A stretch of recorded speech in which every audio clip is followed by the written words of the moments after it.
Our confidence is back, and people are once again proud to say they come from New South Wales.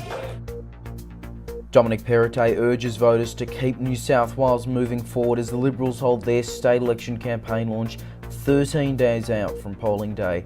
The Prime Minister arrives in the US to join Joe Biden and Rishi Sunak for talks about nuclear-powered submarines under the AUKUS alliance. Fallout continues as Independent Senator Lydia Thorpe alleges she was bullied by members of the Greens before quitting the party, and dozens of homes inundated by floodwater with warnings it could take weeks for residents in northwest Queensland to return home.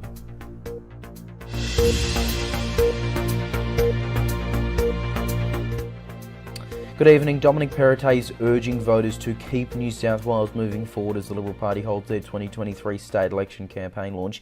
The New South Wales Premier spoke in front of the party faithful as attacks on opposition leader Chris Minns over Labor's supposed lack of experience ramp up. Reporter Lincoln Holmes has the details.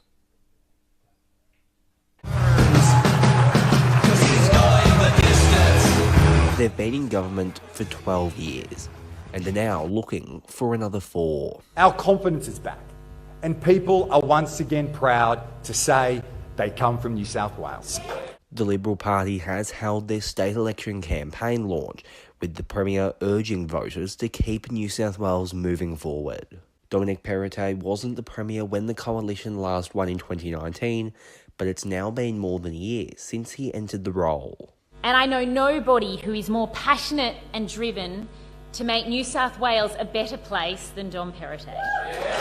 The Liberals have continued their attacks against opposition leader Chris Minns over what they've called a lack of experience from Labor, who haven't been in government since 2011. Chris Minns and Labor say they are ready to govern New South Wales, but what do you really see when you scratch the surface? Eddie, Ian, comrades, how's the bunk bed? Financial discipline, doing things differently, leading with conviction, and a long-term economic plan to keep New South Wales moving forward, a plan that has delivered real results for families and for communities.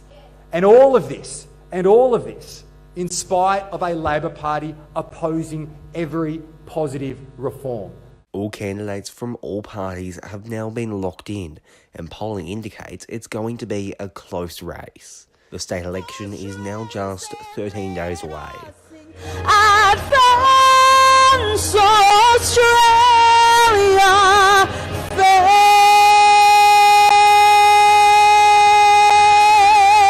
Lincoln Holmes, 6 News.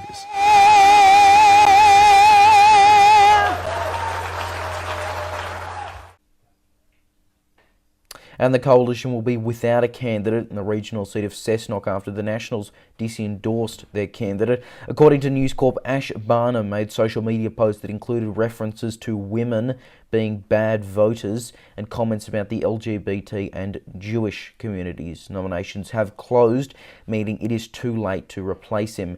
Cessnock is a safe Labor seat. The Greens, Sustainable Australia, Animal Justice, Legalised Cannabis and One Nation are all also running in the seat. Prime Minister Anthony Albanese has touched down in the United States to join President Joe Biden and British PM Rishi Sunak for AUKUS alliance talks. On the agenda is nuclear-powered submarines, climate change, the war in Ukraine and inflation. Mr Albanese also said the submarine project is about Australian jobs, especially shipyard and manufacturing work in SA and WA. It is his first official visit to the US. Fallout right now continues after Victorian Independent Senator Lydia Thorpe alleged she was bullied by members of the Greens before quitting the party. It comes as leader Adam Bandt tells 6 News he does think the party's electoral success can be maintained as they try to hold the balance of power in a minority New South Wales government. Political editor Roman McKinnon has more.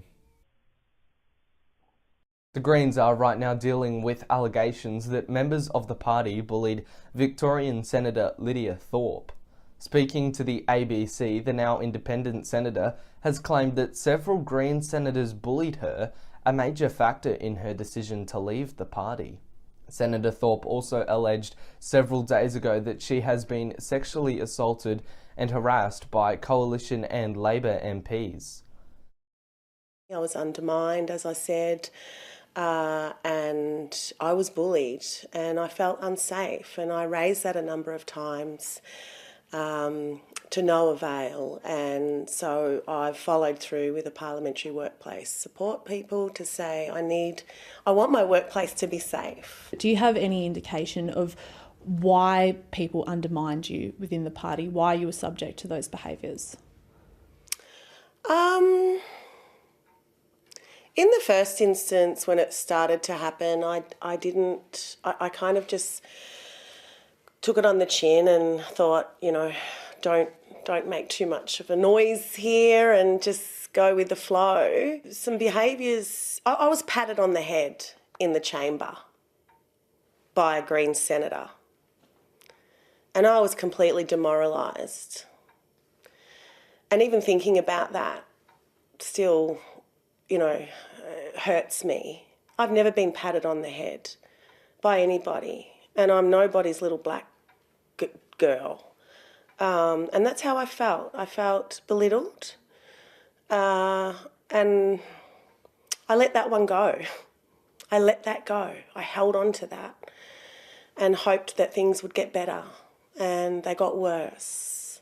It comes at a critical point for the Greens as they try to continue their success from the federal election. They've now revealed what Labor will need to get their backing in the event of a hung parliament following the New South Wales state election. On the agenda is a mandatory cashless gaming card, as well as ensuring no new coal and gas mines opening. The Greens are aiming to retain their 3 lower house seats and expand their upper house representation to at least 4, where they could play a crucial role in the balance of power, even if there is no minority government. Federal leader Adam Bandt has told 6 News he does think the party's electoral success can be sustained. We're offering not only an alternative on climate, which is becoming a clearer and more pressing issue for people in Australia and around the world as the fires and the floods and droughts hit. We're the only ones saying stop opening coal and gas. We're the only ones prepared to take a position on that. But also, I think critically, we're now offering an economic alternative that I think people can hear. And I think as we continue to put that economic alternative and that climate alternative in front of people, you're going to see support for the Greens grow. It's expected that the independent MPs elected in New South Wales in 2019 will be returned and also play a crucial role in any minority government talks. Ex-Liberal Gareth Ward, who is currently suspended from Parliament, is also believed to have a chance of re-election as an independent. At least 40 homes have been inundated by floodwater in northwest Queensland, with warnings it could take weeks for residents in the Gulf of Carpentaria to return home. Major flooding is still occurring in Gregory River, while floodwater heights in Burketown are subject to change. Queensland Police say 37 houses and 2 water pumping stations have been taken off power due to safety concerns, and Burketown sewage and water treatment has been cut at this time. All displaced people have been accommodated, but it is expected to be weeks before machinery can actually get into the area to assist with the cleanup.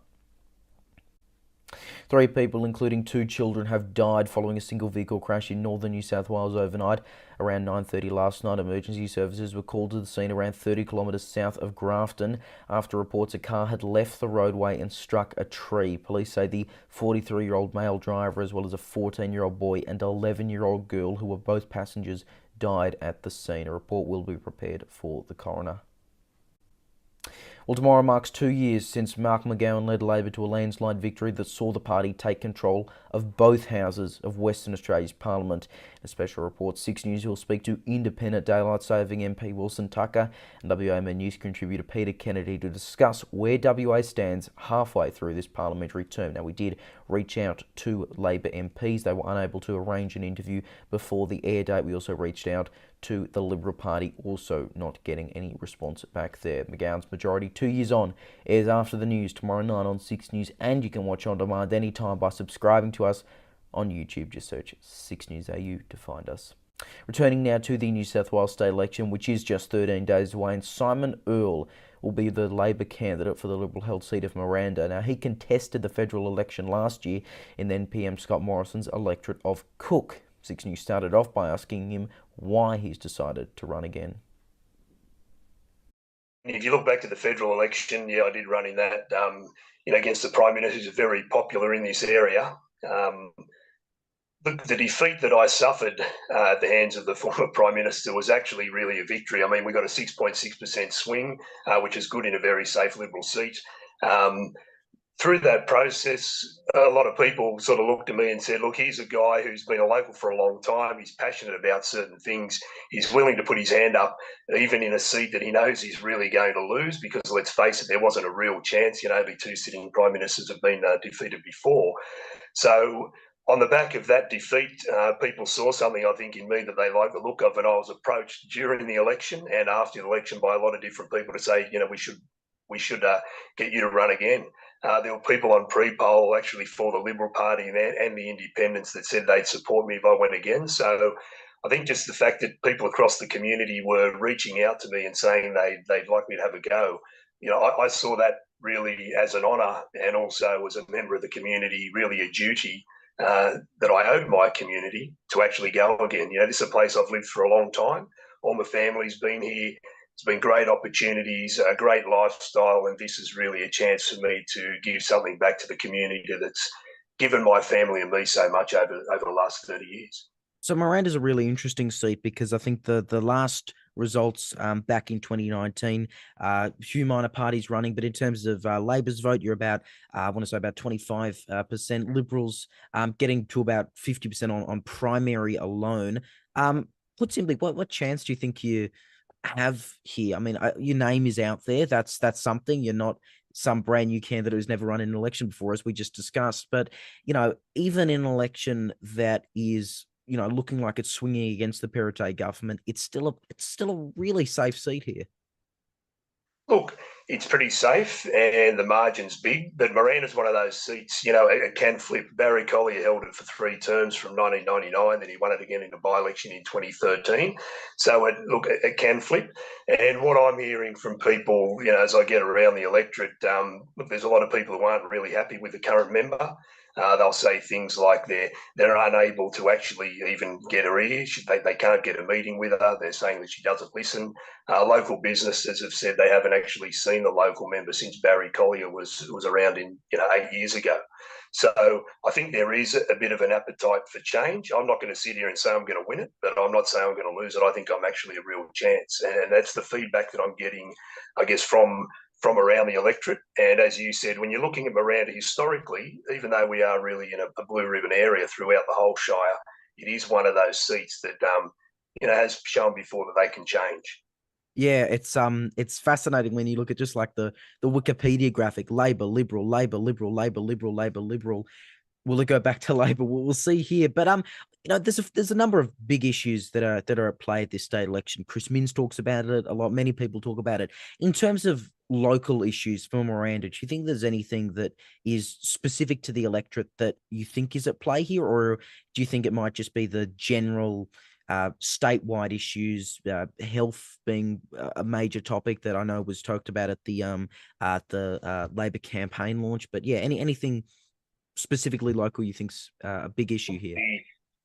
You're right. The state issues really are going to come into play here. The big ones, as you mentioned, health. We've got a lot of nurses that live in the area. That's a big one. And, we are an ageing population in the Shire, so there are people who are, more and more frequently using hospitals. Education is a massive one. We've got a lot of schools. We've got great schools here. There's a lot of teachers living in the Shire. So these are state issues which are really playing out very big here in the Shire. One thing that people actually seem to be getting very angry about when it's raised, and it's raised by a lot of constituents, is the privatisation of assets. So that's a big one for people here as well. So I think you're right that the state issues really are ringing true through the electorate. Overdevelopment's always a big one in the Shire because it's a great place to live and people want to live here. And I think the electorate's pretty philosophical about it. They understand we've got to have development, not overdevelopment, but it's the infrastructure that goes with that, making sure that the roads can keep up with the number of people here, enough green space and things like that really aren't keeping pace with the development. The biggest single issue locally that I'm hearing from people in the electorate is the current member. There's a lot of people who aren't happy. Right. And, we discussed before your name's out there. You were announced as the candidate for Miranda number of weeks ago. So this is one of those last minute campaign election candidate announcements that we see across the political spectrum. In terms of your actual campaigning, have you been on the ground yet? You've been getting your call flutes out because pre-polling is really only it's creeping up on us. It is, yeah. Look, it was good this time as a contrast to the federal election where I only had a couple of weeks. I have had a bit of time. We're starting to get call flutes out. Interestingly, we got some out on Bates Drive in Kareela yesterday, and then today my opposition had her call floats out on Bates Drive. I've been doing a lot of work, railway stations, getting up bright and early in the morning while it's still dark to talk to commuters, street stalls. I've been doing quite a bit of door knocking, and look, that's really been such an interesting exercise for me, going into all the different parts of the electorate to door knock people and have those really, I guess, intimate conversations. Some people are really willing to have a chat. Some people are just, want to get back on their way and back to their dinner pretty quickly. But there's a real, I guess, sense of appreciation from the electorate that I'm actually walking around, knocking on people's doors and taking the time to actually talk to them and introduce myself and sort of address any issues that they've got in the area, or just inform them about what we're doing with the campaign.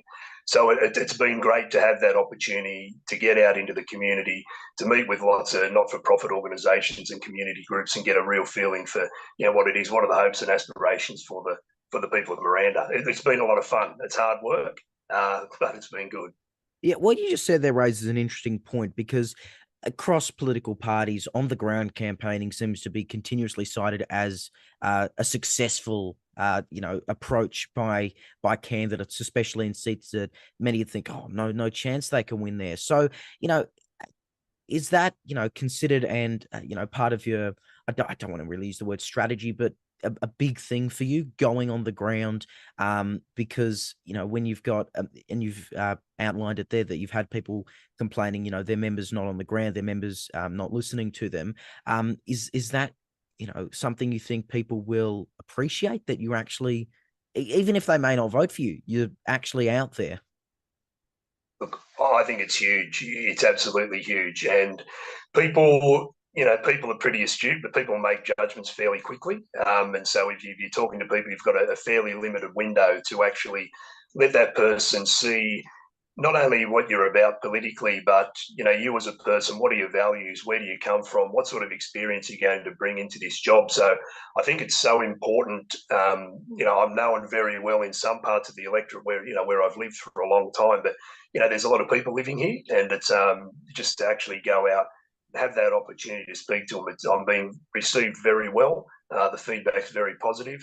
I know there's plenty of people who won't vote for me, and there's people who will tell you straight out, mate, we're not going to vote for you. But I think it's really good that you've come around and spoken to us. They really respect that. So I think it's something that's going to play a very big part in the election, as it should. And it's really giving me such a greater understanding of all the things that are happening in the community that I live in and that I'm hoping to represent. Has anyone that you've met on the ground recognised you from the federal campaign? Yeah, I've had plenty. People have said, mate, I voted for you in the federal election. I'll vote for you again. So there's a lot of people around who have recognised me. It's great to see that there is that recognition, and what do you say? Like repeat customers, they voted last time for me, and they're more than happy to do that again. So it's really encouraging to see that and have those people welcome me. Yep.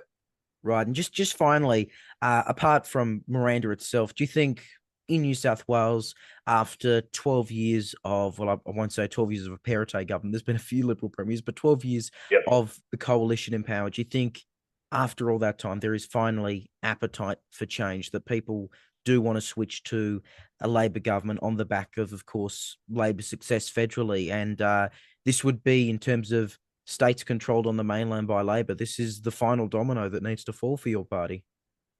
Yep.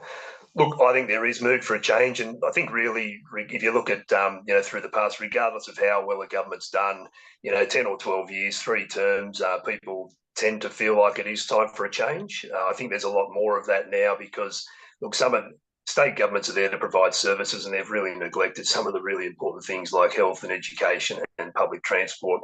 I just think that they really are ready for change. There's an appetite for that. And the point that you raised, Leo, is a good one that people have actually mentioned quite a bit, even though it's federal. They'll be saying, look, I think Albanese's doing a good job. And people will profess that, look, I've always voted Liberal. Look, I was nervous, but they're actually seeing Albanese and his team getting in, actually doing things. And, the world hasn't ended. They're actually feeling fairly positive, and it's really something that, even though, again, that's federal and this is state, I think a bit of that's going to flow through. And a lot of people are mentioning, they're pretty impressed with what Chris Minns is doing and the team of people he's got around him. So I don't think it's going to be as easy as what the polls might be suggesting if people are into the polls. I think it's going to be closer.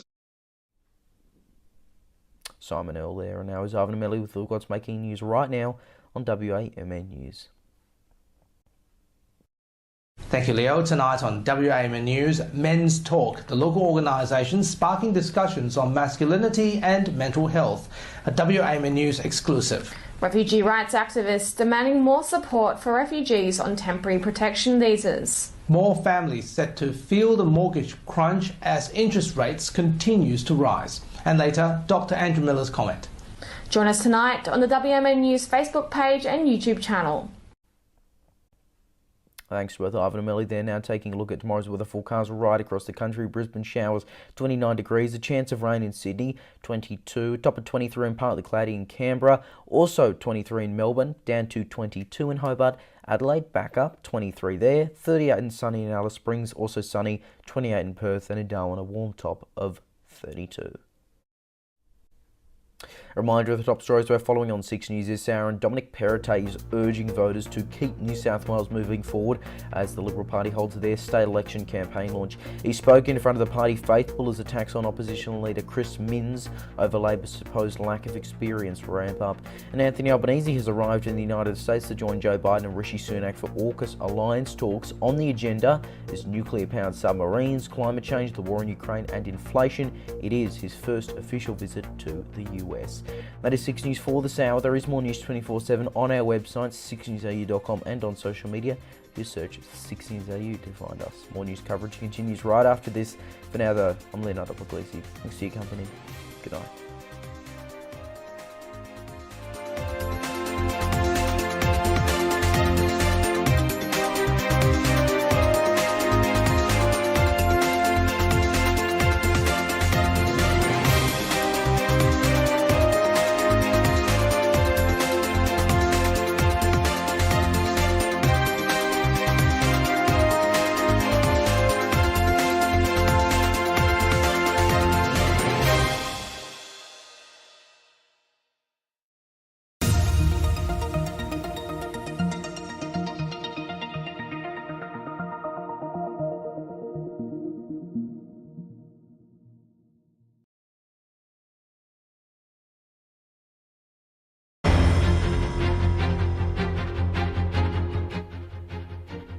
Hello, I'm Leonardo Puglisi. You're watching Uncensored right here on 6 News. 1 year ago, the Greens were gearing up for the federal election. Ended up having large success, picking up a number of seats in both houses. But 12 months on from the last time we spoke to 6 News, Adam Bandt is now leading a party that has lost a member, thanks to the resignation of Lydia Thorpe. He's also facing criticism from Labor, while allegations of transphobia within his own Victorian branch continue to cause controversy. 6 News spoke to Adam Bandt from Melbourne.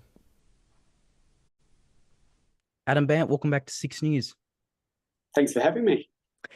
Good to have you here again. So look, you've been pushing Labor a lot recently on a number of key things, namely the housing bill. You wanted to see some improvements there, but also just generally you don't want any new coal and gas. I mean, you've been pushing for that for a long time. Can I ask, do you think they're actually going to listen to you?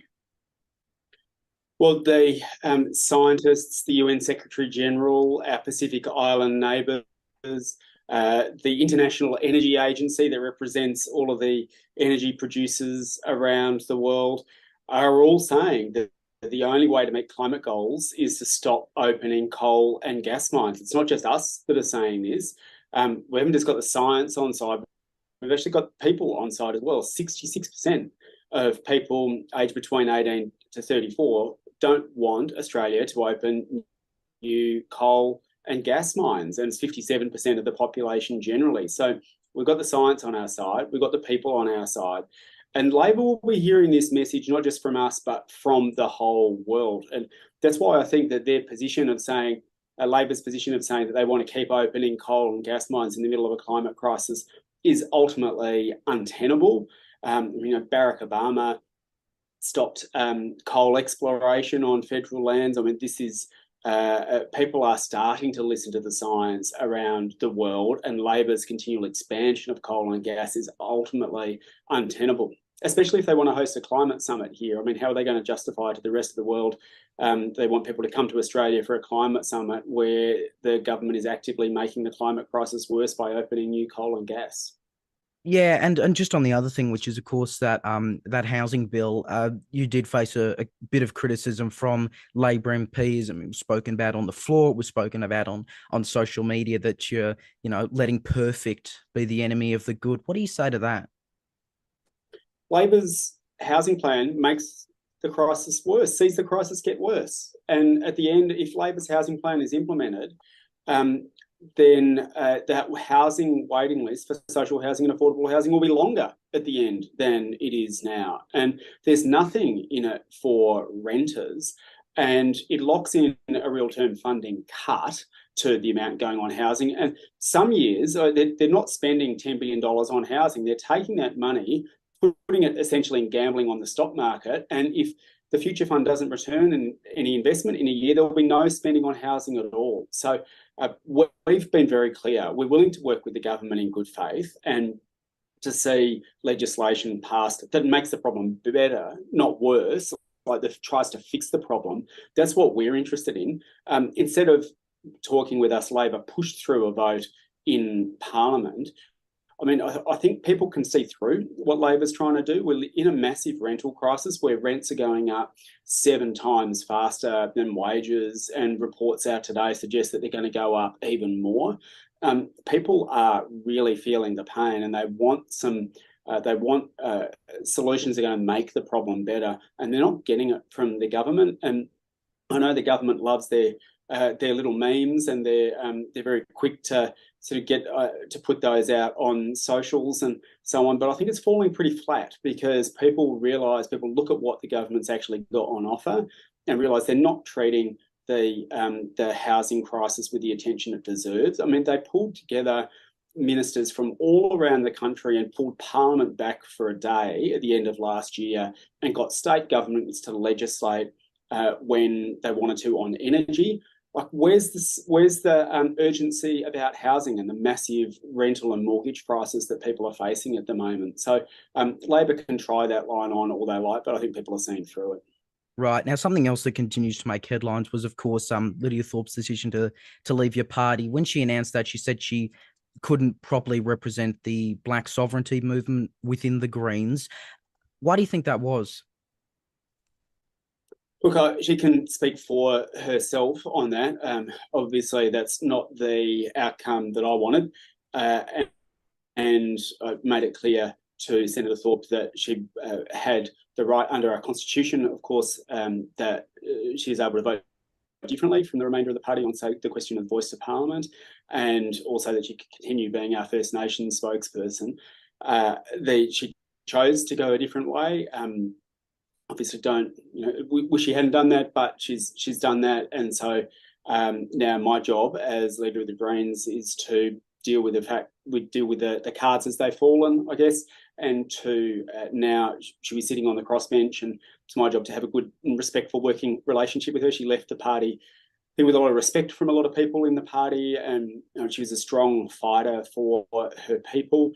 I did, to come back to your question, I certainly felt that within the Greens there was a place for her, including to continue to advocate for the issues that matter to her and in fact matter to many in the party and to the party itself. She's obviously taken a different course, and so now we've got the Senate the way it is. The Greens are still in balance of power. It doesn't fundamentally change the position of the Senate. The government still needs the Greens. Anytime the coalition opposes anything, the government has always had to get an extra vote, and now sometimes they might have to get an extra 2 votes to get their legislation through, but the Greens remain in a very central and strong position in balance of power in the Senate.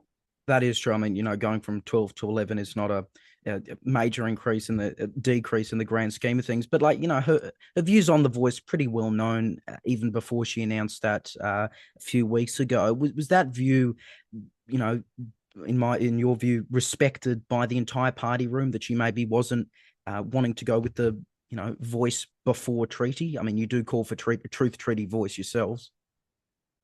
We to be clear, the Greens' position is that, and we took this to the election, we're very clear on it, is that we want to see progress on all elements of the statement from the heart, and also if our policy is that we think that we'll get First Nations justice in this country by telling the truth about the history of violence and dispossession, and also striking a treaty there with our First Nations people. They're going to be essential components of getting justice for First Nations people in this country. And our policy is and remains that we would prefer to see those processes of truth and treaty come first, because then we'd be going forward as equals, I guess, between with a treaty with our First Nations people. The government's got a different view that it wants to take, but all the way through the discussions that we had with the government, they were issues, the issues that we were raising with the government were issues that weren't just of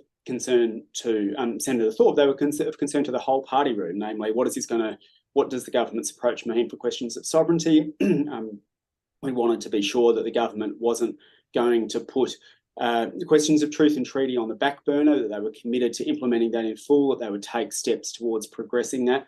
And during the discussions that we had with the government, and to give credit, part of this is due to Senator Thorpe, who was part of those discussions with the government for us.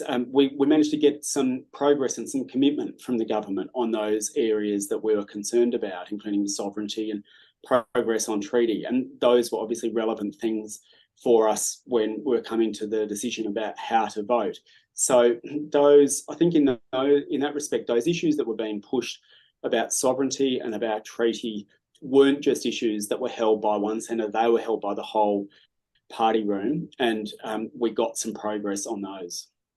Right. The Greens First Nation Network, so members of your own party, I mean, they've said themselves they do not agree with being forced into what they've called the racist constitution. They, again, want treaty before Voice, as you've kind of outlined there. With that view from them, that they don't agree with this, with the Voice here, why is it then that you are supporting it? So we had a lot of consultation with all the elements of our party, including our First Nations network conveners, before we came to the decision that we did. And I would think in the rough and tumble of that period, there were a variety of things that were reported, and I guess I would say that I feel very strongly about that we spoke to and listened to all elements of our party, including our First Nations network, and they were an important part of the decision that we made.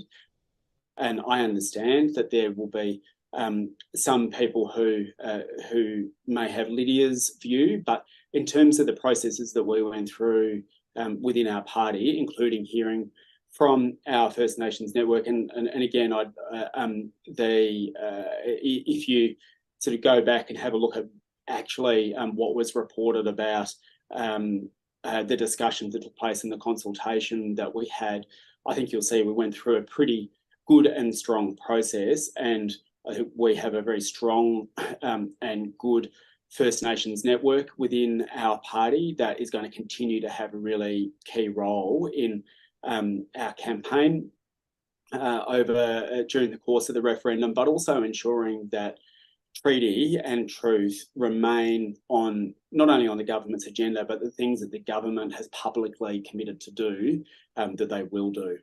Right. Moving on to some other things now. You were at World Pride over the weekend, and a few people have pointed this out. You had a shirt, trans rights are human rights. It goes without saying, though, non-negotiable, I should say, but it goes without saying there have been some allegations of transphobia within your own branch, the Vic Greens. Do those concern you?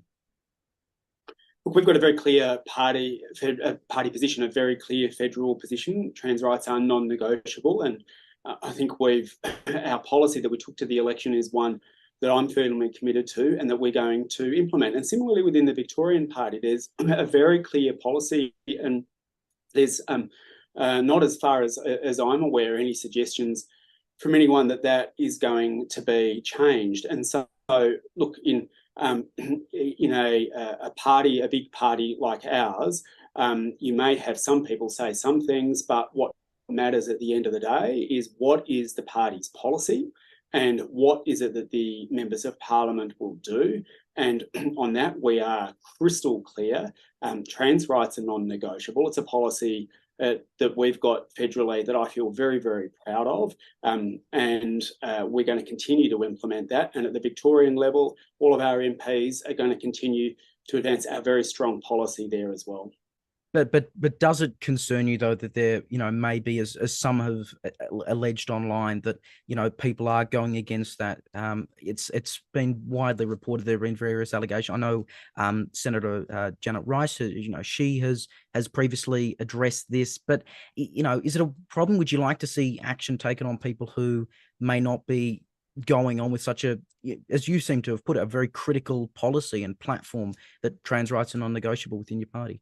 Well, yeah, look, my understanding is that at the Victorian level, the party has set up a process to work through any issues that are being raised within the Victorian level. And I'm, of course, the federal leader, so I'll comment on what is happening federally. But again, I'll come back to the point that what matters is what is the party's policy and what are the MPs going to vote for. And on that, we are crystal clear and we are united. And I think you will find in the Greens a very strong and unequivocal commitment that the members of Parliament are going to vote for trans rights and against transphobia every single time. And I think our record in Parliament bears that out. Right. Now, just on another thing, last time we spoke, we were talking about what you'd like to see in the year ahead in 2022. Obviously, electorally, pretty good year for you guys. Picked up a bunch of seats federally. You've also done really well in the Victorian state election, improving your position in the upper house notably. Do you think this kind of success nationwide can be sustained, or is your party starting to reach its peak here, like some might say other minor parties have, namely the Democrats?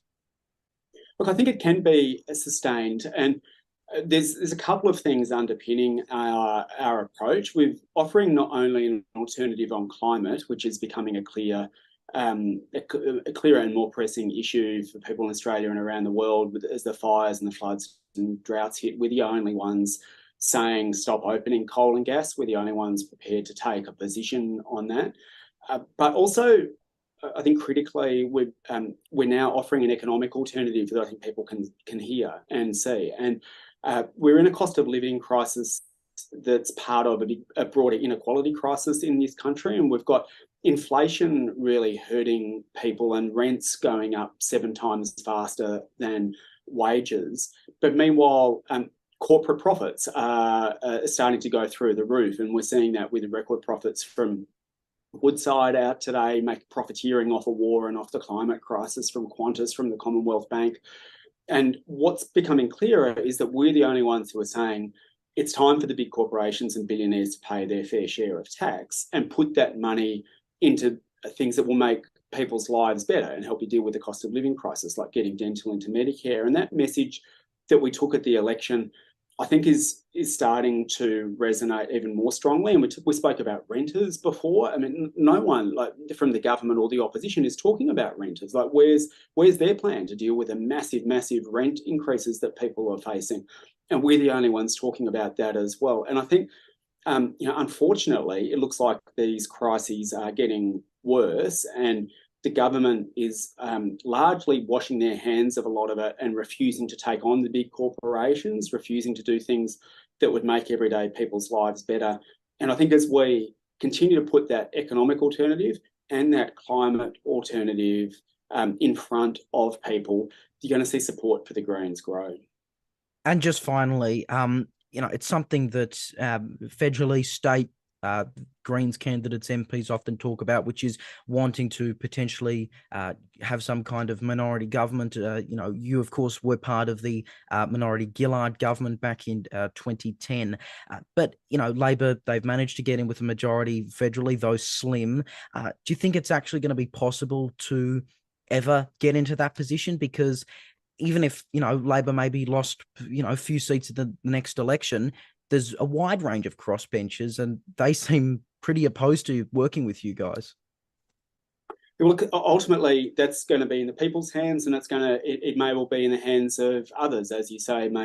It'll obviously be determined on how the numbers fall after the election. Of course, in the ACT, we've got Greens in government and working with Labor as we speak. We've got ministers there in the ACT, and that's part of the reason that you see the ACT taking such strong action on climate, for example. But look, that's ultimately going to be up to the people as to what kind of parliament they choose. But you're right that was the outcome from the election. But let's not forget that Labor and the coalition's vote went backwards at the election, and we've got an electoral system that can tend to mask what is actually happening with votes. And Labor's vote went backwards. Yes, they won an extra few seats to get them just over the line, but their vote went backwards, and the coalition's vote went backwards. And the parties and independents votes that went up were the ones that said, yeah, we're going to take action on coal and gas. And we want to see action on real action on cost of living, and let's make these big corporations start paying a tax, especially windfall tax, if they're making obscene profits off the back of the dictator's invasion of the Ukraine. So I think that trend, and again, you saw it at the Victorian election as well, where the Greens' representation in Parliament grew substantially, and Labor's vote, again, they crept over the line, but their vote collapsed. And there's only so far that can keep happening, that trend, as people look to parties like the Greens, because we're fighting for people and we're taking on the real issues that matter. I think there's every chance you're going to see that grow. And we've made our position clear. We've laid out our position and just said, look, very clearly, we don't want to see the Conservatives, the Liberals in power. We are prepared to work with Labor and with independents to tackle the big issues that we're facing. And we're approaching that in a spirit of goodwill. And then I guess it would be up to the others if that's what happens after the next election. Bit more than crept over the line in Victoria, surely. I mean, they had a huge majority, about as big as 2018. Sure. Well, but my point is that a substantial collapse in the primary vote, and this is, I think, something that is the other parties, they will do their best when they're in Parliament to puff their chests up and say that they have majority government, but you've got less than a third of the country having voted for them, and that's an extraordinary situation to be in, where you're in government but less than a third of the country voted for you. And that trend you're starting to see across the whole country as more and more people look to parties like the Greens. And I think one of the lessons, from that the government needs to draw is that they need to understand that when two-thirds of the country did not vote for the government, and especially when they're federally in the Senate, where the Labor does not have a majority in the Senate, if they want to pass laws, they're going to need to work with the Greens. And we're up for working with the government to tackle the big crises that we're facing. But it's up to the government to understand that they don't have a majority in both houses of Parliament. Less than a third of the country voted for them. And if they want to get things done, they're going to have to work with others, including the Greens. Really interesting to chat again. A lot's happened since we last spoke. Really appreciate your time, and hope to be able to catch up again in the future. Adam Bandt, thank you very much. Thanks for having me on. Greens leader Adam Bandt. A reminder, for the latest headlines on Breaking News 24/7, as well as more editions of Uncensored, head to our website, SIXNewsAU.com, or follow us on social media. Just search 6NewsAU to find us. I'm Leonardo Puglisi. Thanks for tuning in.